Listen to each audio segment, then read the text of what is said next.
Hello guys. So this is Manjeet अरे and guys, आज के वीडियो में हम लोग सामान्य विज्ञानी पदार्थ विज्ञान के जो पदार्थ है उनमें से सामान्य विज्ञानी के बारे में पढ़ने वाले हैं। इसमें देखने वाले हैं सामान्य विज्ञानी में क्या क्या चीज़ें बताई गई, उसके जो लक्षण क्या, उसके निरुक्ति क्या, उसकी उत्पत्ति क्या तथा उसके भेद क्या हैं, ये सभी के बारे में हम पढ़ने वाले हैं। ठीक है, तो चलिए स्टार्ट करते हैं। सबसे पहले देखते हैं सामान्य विज्ञानी के परिचय। सामान्य विज्ञानी का क्या परिचय है। ठीक है, तो सामान्य पदार्थ के रूप में स्वतंत्र सत्ता, न्याय और वैशेषिक दर्शन ने मिली। तो न्याय और वैशेषिक दर्शन ने सामान्य को एज अ डिफरेंट पदार्थ माना है, एज अ सबसे अलग पदार्थ माना है। ठीक है, इस मत को वस्तुवाद कहते हैं। वस्तुवाद वही पदार्थ मत। ठीक है, इस दर्शनों ने सामान्य को सठ पदार्थों में चौथा स्थान दिया है। सभी कायों में एक समान भाव है, गत्व है या गायपन है, जो गायों में मरते रहने पर भी हर नई उत्पन्न गाय में पाया जाता। अनेक व्यक्तियों में एक रूप में पाया जाने वाला यह पदार्थ सामान्य कहलाता है। मतलब बस बोलना चाहता है ये कि जो सभी स्पेसिस में, जैसे कोई एक स्पेसिस है तो स्पेसिस के हर जो इंडिविजुअल्स है उनमें जो गुण पाए जाते हैं उनको समान कहते हैं, मतलब सिमिलैरिटीज। ठीक है, इसके बाद देखते हैं सामान्य के लक्षण। ठीक है, तो सामान्य के लक्षण में देखते हैं तर्क संग्रह के अनुसार। तर्क संग्रह के अनुसार देखते हैं तो नित्य में अनेक का अनुगत सामान्य, मतलब जो नित्य है, एक है और अनेक वस्तुओं से अनुगत, मतलब समाविष्ट है, अनेक वस्तुओं में समाविष्ट है। मतलब जो एक नित्य होता है, मतलब हमेशा रहता है, कभी नष्ट नहीं होता है, जो कि एक ही है, मतलब उसके अलग अलग रूप नहीं है, एक ही प्रकार के होते हैं। और अनेक वस्तुओं में समाविष्ट, मतलब जो अलग अलग इंडिविजुअल्स है एक स्पेसिस के, उन सभी में वो समाविष्ट रहता है, मतलब सब में रहता है। तो उसे हम समान कहते हैं। मतलब जो एक पूरे स्पेसिस के इंडिविजुअल में जो सिमिलरिटी देखने को मिलती है उसे ही हम सामान्य कहते हैं। ठीक है, इसके बाद नित्यत्व क्या बोलते हैं, व्यक्तियों का जन्म होता है और मृत्यु भी होती है, परंतु उनका सामान्य नित्य रहता है। उदाहरण, व्यक्ति के मृत्यु के पश्चात भी उसका मनुष्यत्व शाश्वत रहता है। मतलब ह्यूमैनिटी, अगर ह्यूमन है तो उसमें ह्यूमैनिटी रहनी चाहिए। ठीक है, तो ह्यूमैनिटी जो होती है सभी में सामान्य रूप से पाई जाती है। वही एकत्व सामान्य एक होता है, एक जाति या वर्ग के सभी व्यक्ति का एक ही सामान्य होता है। ठीक है, मतलब वही बोलना चाहते हैं कि जैसे अगर एक स्पेसिस देख रहे हैं तो उसमें एक ही सामान्य रहेगा, और दूसरी स्पेसिस देखेंगे तो उन स्पेसिस में उनके अनुसार एक ही सामान्य रहेगा। फिर अनेकानुगत्व, मतलब सामान्य एक ही वर्ग के विभिन्न व्यक्तियों में समाविष्ट रहता है। वो तो सभी कायों में समाविष्ट है। इसका एक अर्थ यह भी निकलता है कि एक व्यक्ति सामान्य नहीं है, एक व्यक्ति क्या है, सामान्य नहीं हो सकता। जैसे आकाश एक है, आकाश का सामान्य आकाशत्व नहीं हो सकता। ठीक है, तो मतलब उसमें समाविष्ट रहता है। इसके बाद देखते हैं सिद्धांत मुक्तावली के अनुसार उन्होंने क्या दिया है इसका डेफिनेशन। तो नित्यत्व सती अनेकत्व सामान्य लक्षणम। तो नित्य होता है, फिर उसके बाद सती अनेक समवेत्वम, मतलब अनेक में समाविष्ट रहता है, अनेकों में समाविष्ट रहता है, और समवाय लक्षण से रहता है, समवाय संबंध से रहता है। इनमें से एक भी लक्षण न हो तो सामान्य लक्षण दूसरी जगह। ठीक है, तो मतलब सामान्य होने के लिए वो नित्य होना चाहिए, अनेकों में समाविष्ट रहना चाहिए, जो भी एक प्रजाति के लोग हैं उन सभी में वो सामान्य समाविष्ट होना चाहिए, और समवाय संबंध से उसके साथ उसका पृथक भाव नहीं होना चाहिए। ठीक है, अब हम देखते हैं यदि पहले लक्षण को छोड़ दे तो उनको अनेकों में समाविष्ट रहना और समवाय संबंध में रहना, ये दोनों लक्षण सहयोग में भी होता है। क्योंकि सहयोग क्या है, सहयोग में क्या होता है, किसी वस्तु में पाए जाने वाली उसके साथ अपृथक भाव से रहने वाली चीज़ को सहयोग कहते हैं। ठीक है, तो समाविष्ट रहना किसी चीज़ में या समवाय संबंध से रहना, इन्हें भी हम क्या कहते हैं, सहयोग कहते हैं। तो इसी कारण से ये क्या अपना सामान्य लक्षण नहीं बोल सकते इसको। उसके बाद यदि दूसरा लक्षण छोड़ दिया जाए तो नित्य होना और समवाय संबंध से रहना, ये क्या है, आकाश परिमाण में भी पाया जाता है। ठीक है, और अगर तीसरा लक्षण छोड़ दें तो नित्य होना और अनेक में होना, ये लक्षण अत्यंतता भाव में, मतलब बहुत जगह पाए जाते हैं। ठीक है, तो इस तरह से क्या है कि अगर ये तीनों लक्षण नित्य, समवाय संबंध से और आपका जो तीसरा है अनेकों में होना, ये सारी चीज़ें होना ज़रूरी है, तीनों लक्षण होना ज़रूरी है, ठीक है। अब चरक संहिता के इस अनुसार क्या है सामान्य का डेफिनेशन, तो सामान्य वृद्धि कारणम, मतलब जिस कारण से वृद्धि होती है उसको हम सामान्य कहते हैं। जैसे सामान्य द्रव्य, समान गुण और सामान्य कर्म हमेशा उसके समान गुण, धर्म और कर्म वाले को वृद्धि का कारण होते हैं, ठीक है। तो वृद्धि के कारण को सामान्य कहते हैं, ठीक है। उसके बाद दूसरा बताया गया सामान्यम एकत्व कर्म। तो सामान्यम एकत्व कर्म, तो जो एकत्व कर या फिर बुद्धि को उत्पन्न करता है उसे सामान्य कहते हैं। मतलब एक जैसा भाव निर्माण करता है। अगर बहुत सारे स्पेसिस हैं तो उसमें कोई एक जो लक्षण है वो सामान्य होते हैं, तो उस कारण से ही हम बोलते हैं कि ये स्पेसिस एक दूसरे के एकत्व है, मतलब इन दोनों में एक भाव है, ठीक है। तुल्य अर्थता ही सामान्य, तो जो तुल्य भाव का बोध कराते हैं, मतलब वही समान भाव दिखाते हैं, उसे कि हम सामान्य कहते हैं। उसके बाद देखते हैं जो उनमें एकत्व भाव या तुल्य भाव उत्पन्न करते हैं उसे सामान्य करते हैं। अब सामान्य के भेद, सामान्य के क्या भेद है, क्या प्रकार है, उसके बारे में देखते हैं। तो द्रव्य सामान्य, गुण सामान्य और कर्म सामान्य। तो वही जैसे बताया गया है कि द्रव्य, गुण और कर्म जब सामान्य रहते हैं तो वो हमेशा क्या है, वृद्धि का कारण होते हैं। तो आचार्य चक्रपाणी ने इसका अनुसार सामान्य के भेद अनुसार में क्या क्या दिया है, सामान्य के 3 भेद दिए हैं, द्रव्य सामान्य, गुण सामान्य और कर्म सामान्य। तो द्रव्य समान मतलब द्रव्य अपने समान द्रव्य की वृद्धि करता है, इसमें द्रव्य समान कहते हैं। जैसे अगर आपने गेहूँ लिया, थोड़ा सा गेहूँ लिया, उसमें और गेहूँ डालेंगे तो वो क्या है, गेहूँ की वृद्धि हो रही है, तो समान से समान की वृद्धि हो रही है, तो इसको द्रव्य सामान्य कहेंगे। जैसे मांस खाने से मांस की वृद्धि होती है, रक्त वृद्धि व्याधि में धर्म, मृग और पक्षियों के रक्त को मधु से चाटने के लिए कहा गया है, ठीक है। तो ये सारी चीज़ें हैं कि मांस अगर हम खा रहे हैं तो मांस से मांस क्या है, द्रव्य समान है, इसी कारण से मांस से मांस की वृद्धि होते हैं।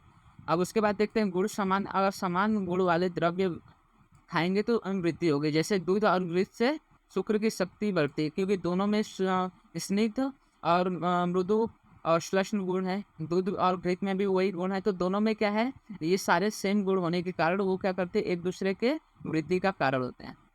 इसके बाद देखते हैं तो स्निग्ध और शीत होते हैं, मतलब अदर दूध और घृत क्या करते हैं, शुक्र की वृद्धि करते हैं। अब दही, गुड़, घृत आदि से कफ की वृद्धि होती है, क्योंकि दही, गुड़ और घृत तीनों क्या है, गुरु है, मधुर है, तो ये क्या है, सेम एज अ कफ ऑफ गुड़, एज द गुड़ ऑफ कफ है, मतलब जो कफ के गुण है वो उसके समान ही दही, गुड़ और घृत के गुण है, इसी कारण से वो कफ की वृद्धि करवाते हैं। और उसके बाद कर्म समान, एक जैसा कार्य करने से मतलब एक कार्य अपने समान कार्य की वृद्धि करता है। जैसे दौड़ने से वात बढ़ना, अब वात का क्या गुण है, चल गुण है, अगर उसी के समान हम कार्य करेंगे, कार्य के समान हम कार्य करेंगे दौड़ने का कार्य, तो इससे वात बढ़ेगा, और सोने या बैठने से कफ बढ़ेगा, ठीक है। उसके बाद सामान्य का और विस्तार में वर्णन किया गया है। तो सबसे पहले देखा गया है, आचार्य चक्रपाणी ने एक अन्य मत का वर्णन किया है, परंतु इस पर सहमति नहीं दी है, ठीक है।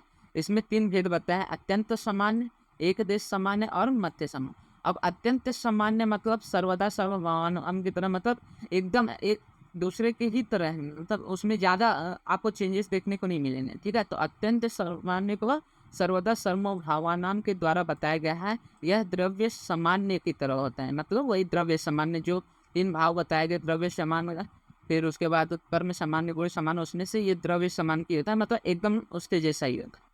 उसके बाद दूसरा देखते हैं मध्य समान, मध्य सामान्य को सामान्य एकत्व कर्म के द्वारा बताया गया कि यह गुण सामान्य होता है। और तीसरा एक देश सामान्य, ये क्या है, एक देश सामान्य को तुल्य अर्थित है, ये सामान्यम के द्वारा बताया गया, और यह कर्म सामान्य की तरह होता है।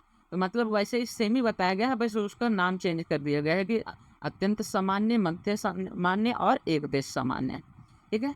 आचार्य चक्रपाणी का और क्या कहना है कि कुछ लोग सामान्य को क्या 2 प्रकार के मानते हैं, उभय वृत्ति और एक वृत्ति। उभय वृत्ति जब पोष्य और पोषक दोनों में समानता होती है तब उसे उभय वृत्ति कहा जाता है। तो मांस से मांस की वृद्धि होना, यहाँ मांसत्व जाति क्या है, पोष्य है और पोषक दोनों में पाई जा रही है, तो इसलिए ये क्या है, उभय वृत्ति है।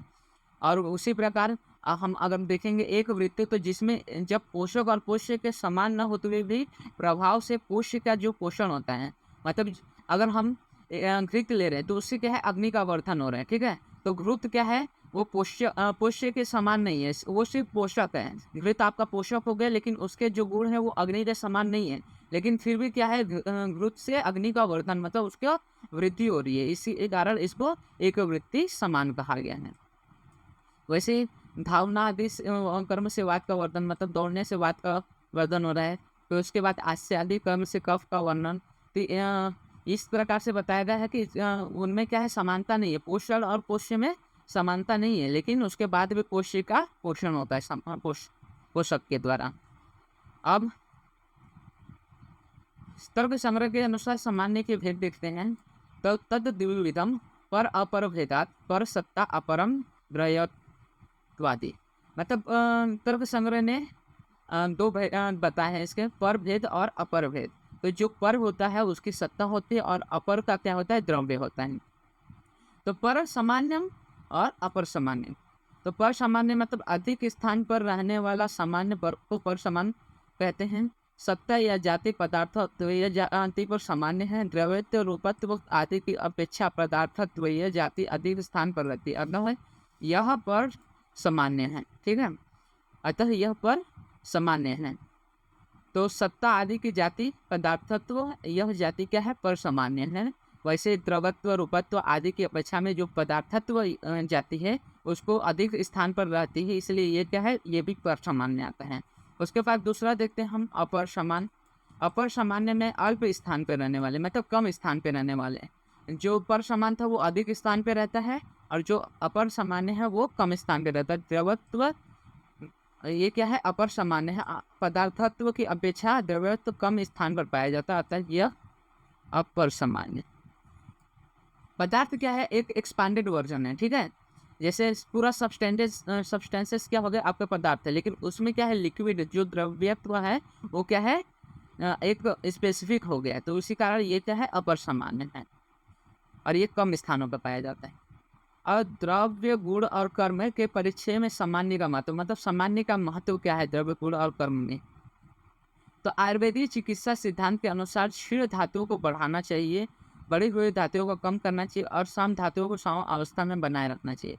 यह चिकित्सा द्रव्य को देखकर, द्रव्य के गुणों को देखकर या कर्मों को देखकर की जाती है। ठीक है, अब द्रव्य सामान्य को आधार मानकर चिकित्सा की जाती है। जैसे रक्त सेवन से रक्त की वृद्धि होती है, मेद सेवन से मेद की वृद्धि होती है, तरुणा अस्थि के सेवन से अस्थि की वृद्धि होती है, और आम गर्भ मतलब अंडा के सेवन से गर्भ की पुष्टि होती है। तो इस प्रकार से सामान्य से सामान्य की वृद्धि करा के चिकित्सा करना।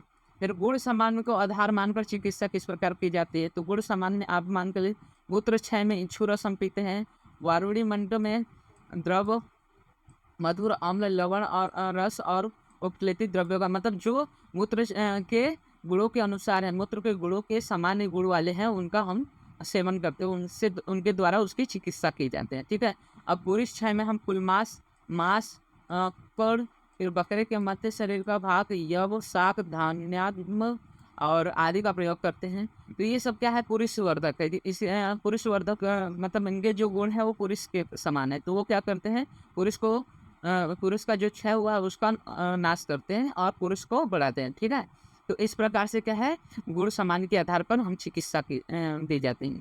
उसके बाद कर्म समान के आधार को मानकर इस प्रकार से व्यायाम से वात की वृद्धि होती है, और आस्य मुख से कफ की वृद्धि होती है। ठीक है, तो अगर वात बढ़ा हुआ है या फिर वात क्षय हुआ है तो वात क्षय में हम व्यायाम कर सकते हैं जिससे वात वृद्धि हो, और कफ बढ़ा हुआ है तो भी व्यायाम कर सकते हैं जिससे वात की वृद्धि और कफ की क्षय हो। इस तरह से कर्म सामान्य के अनुसार हम चिकित्सा देते हैं। अब अध्याय का सारांश देखते हैं कि हम इस अध्याय में क्या क्या पढ़ा है। तो सबसे पहले हम लोग ने सामान्य के लक्षण क्या क्या पढ़े। तो तर्क संग्रह के अनुसार पढ़े, नित्यम एक एकम अनेकानुगतम सामान्य, मतलब नित्य होता है, एक होता है और अनेकानुगत होता है। ठीक है, तो ये सब क्या है, सामान्य के लक्षण। फिर उसके बाद चरक संहिता ने दिए थे, सामान्य वृद्धि कारणम सामान्यम एकत्वतरम और तुल्य अर्थता ही सामान्य, मतलब सामान्य से सामान्य की वृद्धि होती है, सामान्य से सामान्य का एकत्वीकरण होता है, और तुल्य अर्थ मतलब एक समान के कारण सामान्य होता है। ठीक है, अब सिद्धांत मुक्तावली के अनुसार हमने देखा था नित्यत्व सती अनेकत्व में तो सामान्य लक्षण, मतलब नित्य होना चाहिए, फिर अनेक मतलब अनेक में होना चाहिए, और सबका समवाय होना चाहिए। तो इस दृष्टि से हमने सामान्य के लक्षण दे। अब सामान्य के भेद हम लोग ने आचार्य चक्रपाणी के अनुसार देखा था। सबसे पहले देखा था द्रव्य सामान्य, गुण सामान्य और कर्म सामान्य। उसके बाद आचार्य चक्रपाणी ने दूसरा मत दिया था जिसमें अत्यंत समान जो कि हमारे द्रव्य समान के अनुसार होना चाहिए, मध्य समान जो कि गुण सामान्य के अनुसार है, और एक देश समान जो कि हमारा कर्म समान है। और इसके अलावा और भी मत मिले थे तर्क संग्रह आदि के अनुसार कि उभय वृत्ति होती है और एक वृत्ति होती है। उभय वृत्ति में जिसमें पोष्य और पोषक एक समान हो, ठीक है, जैसे मास से मास की वृद्धि। और एक वृत्ति में जब पोषक और पोष्य अलग हो फिर भी पोषक द्वारा पोष्य की पोषण हो, ठीक है। तो एक वृत्ति में जैसे घी द्वारा अग्नि वृद्धि होना। अब तर्क संग्रह के अनुसार दो समान होते हैं, पर समान और अपर समान। पर समान मतलब जिसका अधिक स्थान पर हो, और अपर समान जो छोटे स्थान पे, कम स्थान पे हो, ठीक है। तो ये रहा हमारा सामान्य विज्ञान के बारे में। आज के लेक्चर में बस इतना ही। अगले लेक्चर में हम देखेंगे विशेष विज्ञान के बारे में, ठीक है।